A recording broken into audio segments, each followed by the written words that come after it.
तो स्टूडेंट्स, राजनीतिक संस्कृति के बारे में हमने इससे पूर्व में जाना था कि राजनीतिक संस्कृति को हम किस रूप में परिभाषित कर सकते हैं। तो हमने इससे पूर्व देखा था कि राजनीतिक संस्कृति का सीधा सा अर्थ है किसी भी व्यवस्था में रहने वाले जो समाज हैं उन समाजों की जो राजनीति के प्रति, राजनीतिक व्यवस्था के प्रति, राजनीतिक मुद्दों के प्रति क्या सोच वो रखते हैं, क्या उनके मूल्य हैं, क्या उनके विश्वास हैं, क्या उनकी मान्यताएं हैं, तो उनको हम राजनीतिक संस्कृति के नाम से जानते हैं। और राजनीतिक संस्कृति को जब जान पाते हैं उसके बाद में हम देखते हैं कि वहां क्या किस प्रकार का, उस राजनीतिक संस्कृति को ध्यान में रखते हुए ही आप देखिए कि राजनीतिक विचार, इनसे बड़े फायदे हैं बहुत ज्यादा, कि राजनीतिक संस्कृति को ध्यान में रखते हुए आप तुलना कर सकते हैं विभिन्न राष्ट्रों की, विभिन्न राज्यों की। अब मान लीजिए जैसे मान लीजिए आप ये बताया ना मैंने आपको कि हम बात करते हैं कि जैसे मान लीजिए समाज परंपरागत है, परंपरागत वैल्यूज को पसंद करता है, तो निश्चित रूप से वहां परंपरागत जो चीजें हैं उनको एकदम से नए मॉडर्न कानून बना के तोड़ना बड़ा भारी होता है। तो राजनीति हो गई ना, यहां परंपरागत जो संस्कृति है वह, इसका मतलब उसका प्रभाव किस पे दिखाई दे रहा है, राजनीतिक संस्कृति पर भी इसका प्रभाव आपको दिखाई देता है। तो वहां आप एकदम से मॉडर्न जो कल्चर है वो, लेकिन यदि मान लीजिए मॉडर्न जहां है कल्चर पहले से ही सोसाइटी में, तो वहां आप यदि पॉलिटिकल भी मॉडर्न कोई कानून लागू करते हैं तो कहीं कोई समस्या नहीं है। ठीक है, तो ये चीजें इस कल्चर को देखते हुए धीरे धीरे धीरे धीरे अपनाई जाती है।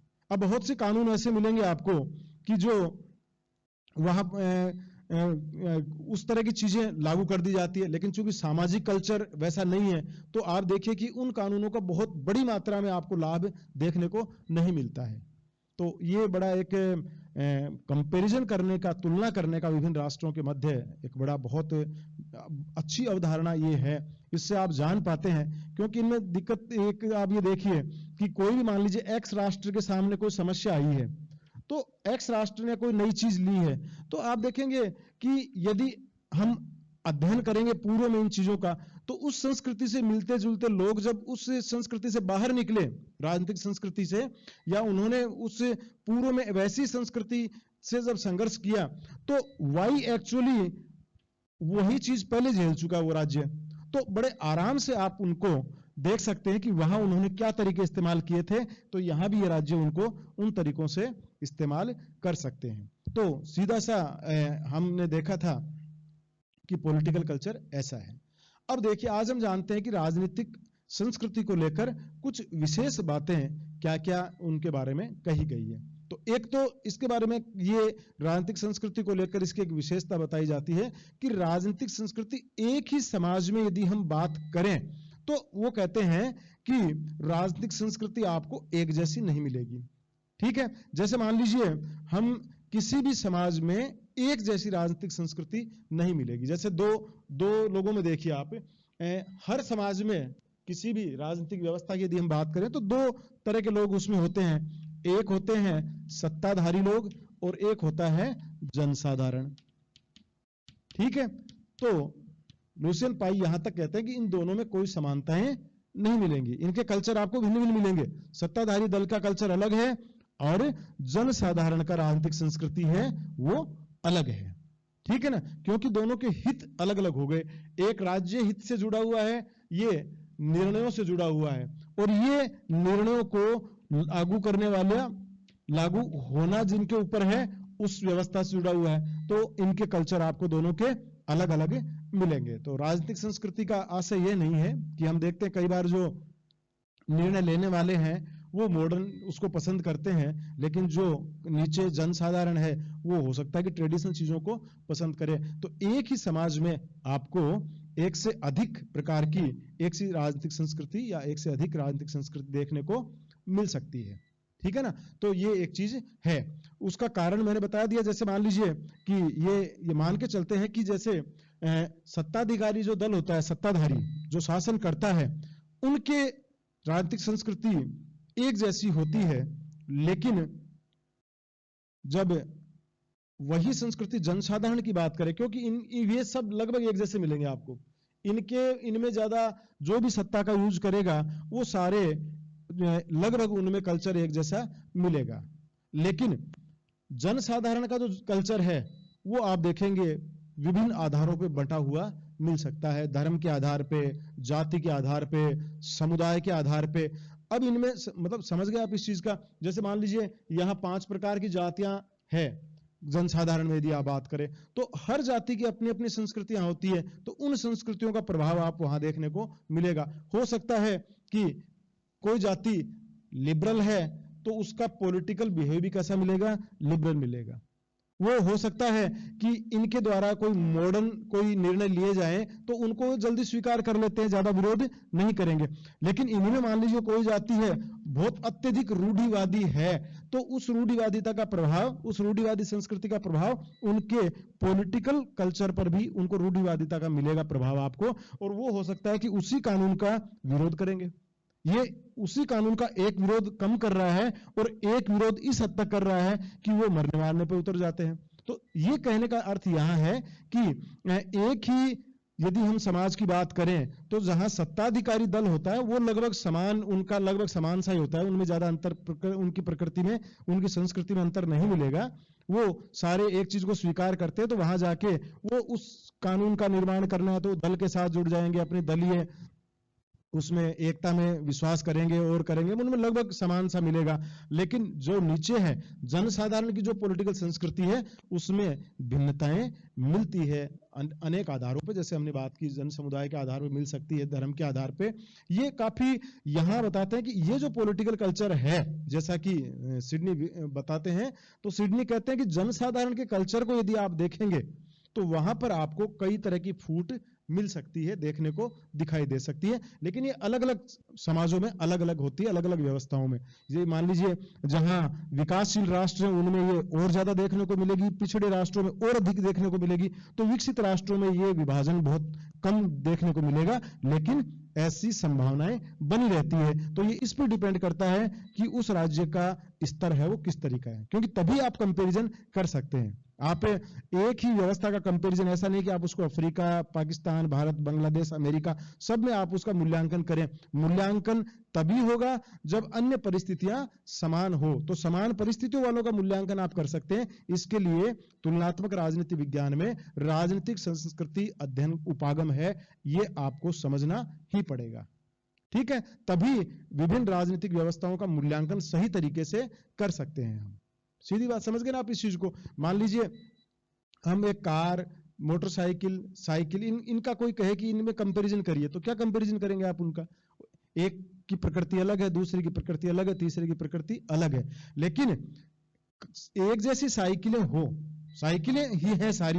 अब चाहे उनमें मान लीजिए आपने अलग अलग रेंज बना रखी है, अलग अलग उनमें सिस्टम कर दिया, अब आप उनमें कंपैरिजन कर सकते हो कि ये बेहतर है, ये थोड़ी कमजोर है, ये थोड़ी कम है, तो ये बता रहे हैं। तो यहाँ पॉलिटिकल कल्चर है वो इस तरीके का। तो पॉलिटिकल कल्चर की एक विशेषता ये भी ध्यान में रखिए कि एक ही समाज में, या आप सीधी सी बात है कि किसी भी समाज में एक सी राजनीतिक संस्कृति देखने को नहीं मिलती है, अंतर मिल सकता है या मिलता है।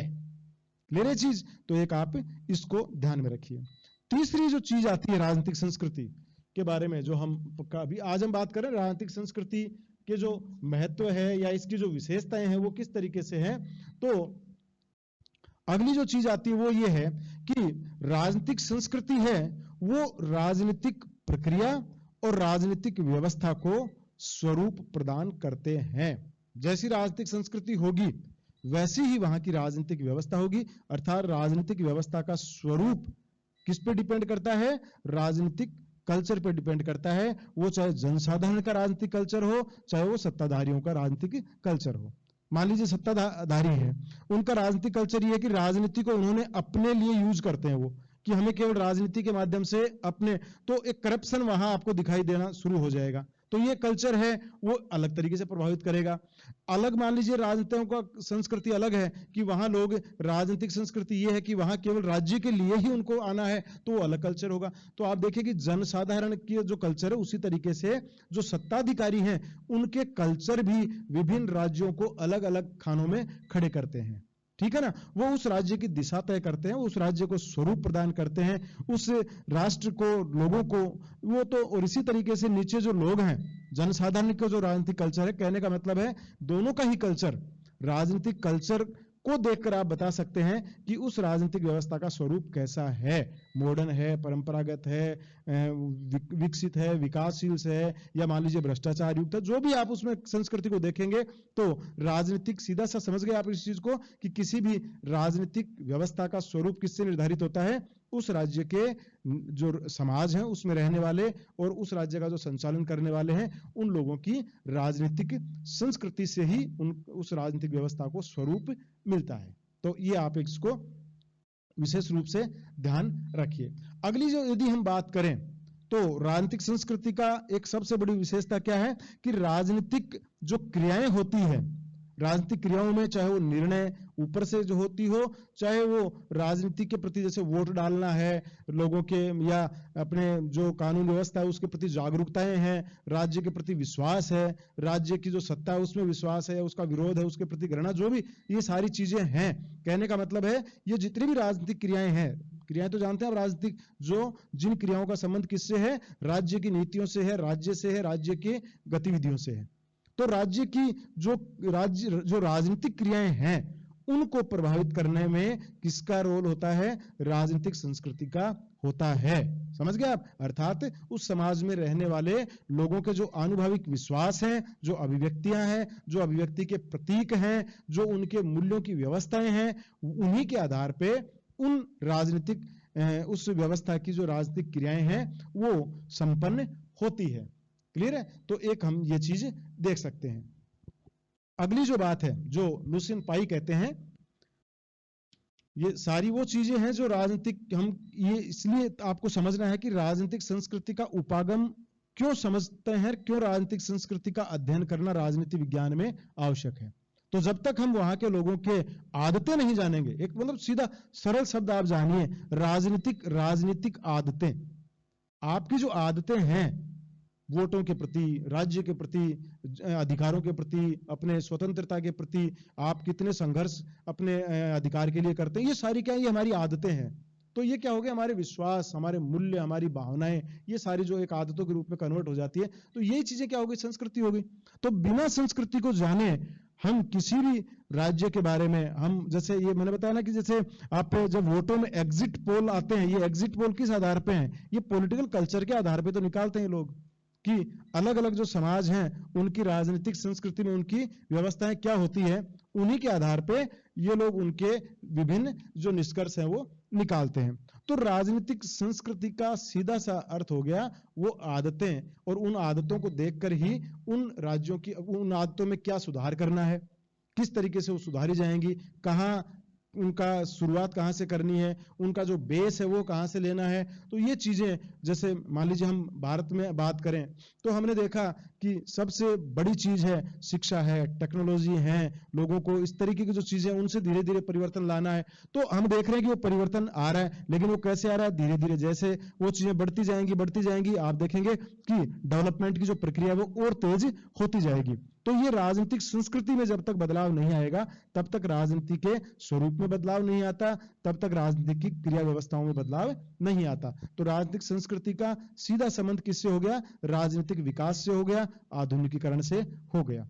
तो विकास और आधुनिकीकरण के दौर में जब हम आगे बढ़ेंगे तो सबसे पहले हमें कहां ध्यान देना पड़ेगा, राजनीतिक संस्कृति के ऊपर हमें ध्यान देना पड़ता है। मतलब आप भी अपने, यदि व्यक्तिगत भी आप देखें, यदि आपको डेवलपमेंट करना है तो सबसे पहले हम क्या देखते हैं, हम देखते हैं कि हम सबसे पहले अपनी आदतों का विश्लेषण करते हैं। आपने पढ़ा होगा बहुत बार कि सबसे पहले आप किसका विश्लेषण करेंगे, आप अपनी आदतों का विश्लेषण करेंगे कि आपकी पॉजिटिव आदतें कौन सी हैं और आपकी नेगेटिव आदतें कौन सी हैं। आप ये देखेंगे कि आप जिस लक्ष्य की तरफ बढ़ रहे हैं उस लक्ष्य में आप में बाधाएं उत्पन्न करने वाली कौन कौन सी आदतें हैं, वो आदतें हमेशा आपको वहीं खड़ी मिलेंगी। अब यदि हमें डेवलपमेंट करना है तो हमें सबसे पहले कहां काम करना पड़ेगा, अपनी इन आदतों के ऊपर काम करना पड़ेगा। मान लीजिए किसी व्यक्ति को आदत है कि साहब वो बातूनी बहुत ज्यादा है, या मान लीजिए उसे फिल्में बहुत ज्यादा देखने का शौक है, या मान लीजिए उसे वो किसी भी तरीके से सिटिंग पावर जिसकी कमजोर है, या मान लीजिए और कोई भी कारण, और हजार आदतें हो सकती हैं जिनकी वजह से व्यक्ति अपने बात जो जिस लक्ष्य को सोचता है वो पूरा नहीं कर पाता है। तो सबसे पहले, इसीलिए विवेकानंद जी ने भी कहा था कि आपको जब भी कोई काम शुरुआत करें, अपने आप को मजबूत बनाना है, तो सबसे पहले आप अपनी कमजोरियों पर ध्यान देना शुरू करो। आप अपनी कमजोरियां लिखो, आप कि इन कमजोरियों के कारण मैं अपने अभी तक के जो भी गोल हैं या जो टारगेट्स हैं उनको प्राप्त करने में बहुत ज्यादा मेरे को या उन तक नहीं पहुंच पा रहा हूं। अब ये कह रहे हैं कि आप एक एक कमजोरी पे आप अपना काम करना शुरू कर दीजिए, पहले उनको दूर करिए, उसके बाद में अपनी स्ट्रेंथ को देखिए आप कि आपकी मजबूती अंदर आपके क्या क्या है। अब उन स्ट्रेंथ को आप और मजबूत करिए, आपकी जो पॉजिटिव पक्ष है उनको और ज्यादा मजबूत आप करिए कि आपकी लेखन शैली बढ़िया है, आपकी चिंतन शैली बहुत बढ़िया है, आप कई बार जो छोटे छोटे प्रण भी ले लेते हैं तो आप उसको पूरा करते हैं, ये आपकी एक विशेषता बहुत बढ़िया है। तो आप इन चीजों को बड़े लेवल पे लागू करिए, उनको और ज्यादा डेवलप करना शुरू कर दीजिए। तो ये जो हम डेवलपमेंट हुआ या जो मॉडर्नाइजेशन जो हमने, हमें टेक्नोलॉजी हमें लगा कि हमें टेक्नोलॉजी हमारी कमजोर है, हमारी अंग्रेजी कमजोर है, तो वो चीजें हम सीख के हम उसको आगे बढ़ते गए, तो हम मॉडर्न उसमें आए, हमारा विकास हुआ। तो विकास और आधुनिकीकरण में जिस प्रकार व्यक्तिगत जीवन में लोगों की आदतों का विश्लेषण किए बिना हम नहीं कर पाते हैं, उसी तरीके से राजनीतिक जीवन में भी राजनीतिक कल्चर को जानकर हम विकास को आसानी से प्राप्त कर सकते हैं। उन चीजों पर काम करने का तो सबसे पहले तो उस कल्चर को जानना, इसीलिए पॉलिटिकल कल्चर की अवधारणा विशेष रूप से तुलनात्मक दृष्टि जब आया कि भाई विभिन्न राज्यों की तुलना करनी है, तो हम सही तुलना तभी कर पाएंगे जब हम सबके पॉलिटिकल कल्चर को देख पाएंगे। तो राजनीतिक संस्कृति का एक आप विशेष रूप से ये जान सकते हैं कि राजनीतिक संस्कृति इन तरीकों से होती है। तीसरी चीज हम बात करें तो राजनीतिक संस्कृति है वो एक, उसका जो मुख्य लाभ होता है वो होता है समस्याओं के समाधान में।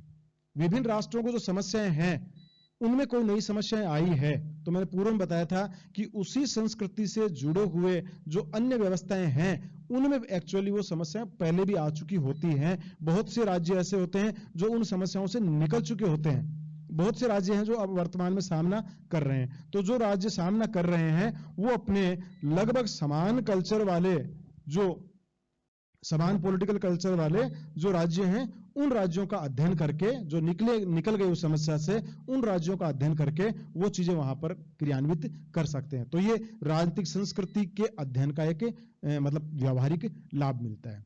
और अन्य जो थोड़ी सी बातें और बची है वो हम इसके तीसरे वीडियो में बात करेंगे।